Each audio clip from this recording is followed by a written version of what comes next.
Class 11 new syllabus semester system Prospice the Swami and mother worship, অর্থাৎ স্বামী বিবেকানন্দ এবং মাতৃপূজা।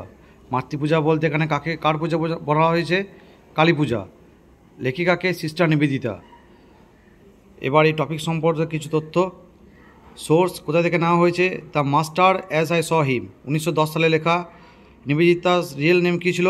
Margaret Elizabeth Noble. Nivedita first met Swami বিবেকানন্দের সাথে তার প্রথম কখন দেখা হয়েছিল? 1895, 1895 সালে। The plague epidemic in Calcutta, plague মহামারীটা কখন হয়েছিল? 1899। স্বামী কী ছিলেন? ব্রহ্মজ্ঞানী। Swami had the power of entering samadhi at the age of, অর্থাৎ স্বামী বিবেকানন্দ সমাধি চলে যেতে পারতেন কত বছর বয়সে? 8 বছর বয়সে। The story of Swamiji's life would be incomplete, অর্থাৎ স্বামীর জীবনের গল্পটা অসম্পূর্ণ থাকবে without the mention of worshipping, যদি না কার পুজোর কথা বলা হয়?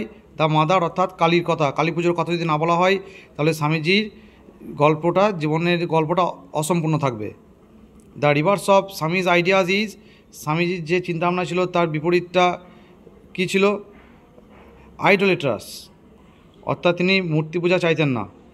Swamiji was never known to preach anything on special form, তিনি কিসের ওপর কোনো সময় কিছু বক্তৃতা দেননি, বলেননি। কোথায়?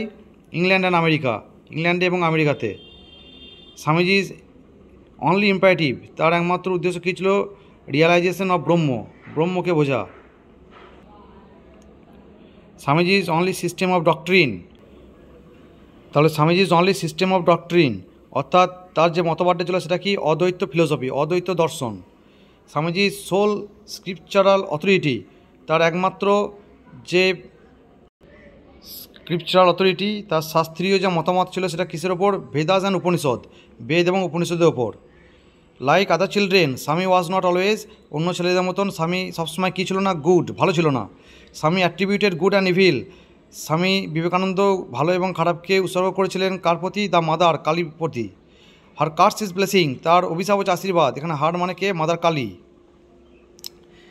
Swamiji told that while praying to mother, যে মাকে প্রার্থনা করার সময় one should rid himself of any sort of cringing, অর্থাৎ একজনকে সব কিছু থেকে নিজেকে মুক্ত করতে হবে। কী থেকে? অবনমন থেকে। The colour of the knife of Kali, কালীর যে ছুরিটা সেটা কী রঙের? ব্লাড রেড, রক্তের মতো লাল।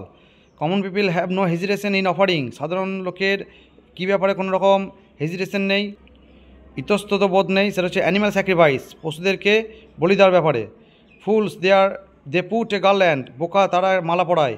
এখানে ফুলস মানে কাদের বোঝানো হয়েছে? কনভেনশনাল ওরশিপার্স অফ কালী, সাধারণ লোক যারা কালী পুজো করে তাদেরকে। The terrible is mother Kali, ভয়ঙ্করটা কে? সেটা হচ্ছে কালী মাতা। Who called Kali the vision of Shiva, কে বলেছিলেন কালীকে শিবর একটা প্রতিমূর্তি? Sister Nivedita. Swamiji and Nivedita went to visit, Swamiji এবং নিবেদিতা কার সাথে দেখা করতে গিয়েছিলেন? মহর্ষি দেবেন্দ্রনাথ ঠাকুরের সাথে। Debendranath Tagore lived in Jorasanko, তিনি দেবেন্দ্রনাথ ঠাকুর কোথায় বাস করতেন? জোড়াসাঁকোতে। One must speak to man in his own language, একজনের উচিত নিজের ভাষায় কথা বলা। রামকৃষ্ণ পরমহংস প্রথমে এটা বলেছিলেন। Swamiji gave instruction about foreign friends when Nivedita was delivering lecture at Kalighat, অর্থাৎ স্বামীজি বিদেশি বন্ধুদের ব্যাপারে পরামর্শ দিয়েছিলেন যখন নিবেদিতা কালীঘাটে বক্তৃতা দিচ্ছিল। Guardian angels mean Brahma and the gods. Following up his train of thought, Swamiji dropped into a mood of, অর্থাৎ চিন্তাভাবনার মধ্যে স্বামীজি কীরকম অবস্থায় যেতেন? হাফ সলিলকি, অর্থাৎ অর্ধেক নিজে নিজে কথা বলার মতন জায়গায়। Swamiji took dash years to accept কালীকে গ্রহণ করতে কত বছর সময় নিয়েছিলেন? 6 years। His greatness had not dawned on me then, here his means Ramakrishna, তার মহত্ব আমার উপর এসে পড়েনি, তার মানে কার? Ramakrishna Paramahansadeb. Brainsick baby was, অসুস্থ মস্তিষ্ক বলতে কাকে বোঝানো হচ্ছে? রামকৃষ্ণ পরমহংসকে। When goddess Kali made Swamiji a slave, he was suffering from great misfortunes, যখন কালীমাতা স্বামীজিকে তার দাস হিসেবে গ্রহণ করে তখন স্বামীজি একটা খারাপ সময়ের মধ্যে দিয়ে যাচ্ছিলেন।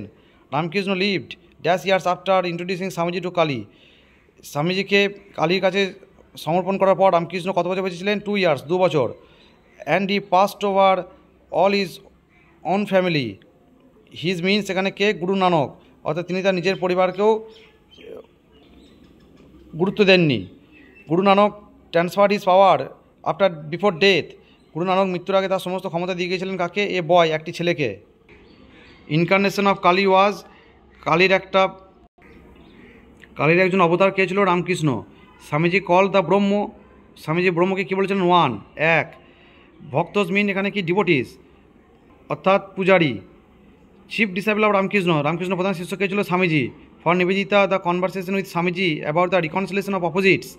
মার্ক, অর্থাৎ নিবেদিতার কাছে স্বামীজির সঙ্গে যে আলোচনাটা সমন্বয়ের ব্যাপারে, সেটা কি বোঝায়? ইপক, অর্থাৎ একটা যুগকে বোঝায়। ইন দ্য এন্ড, শেষে Swamiji would be wrapped away into the supreme revolution. শেষ পর্যন্ত স্বামীজি একটা সেই চিরন্তন প্রকাশকে খুঁজে পেয়েছিলেন। At the end Swamiji would be awakened to the truth that, শেষ পর্যন্ত স্বামীজি কী বুঝতে পেরেছিলেন? All this was but a dream, সবটাই ছিল একটা স্বপ্ন।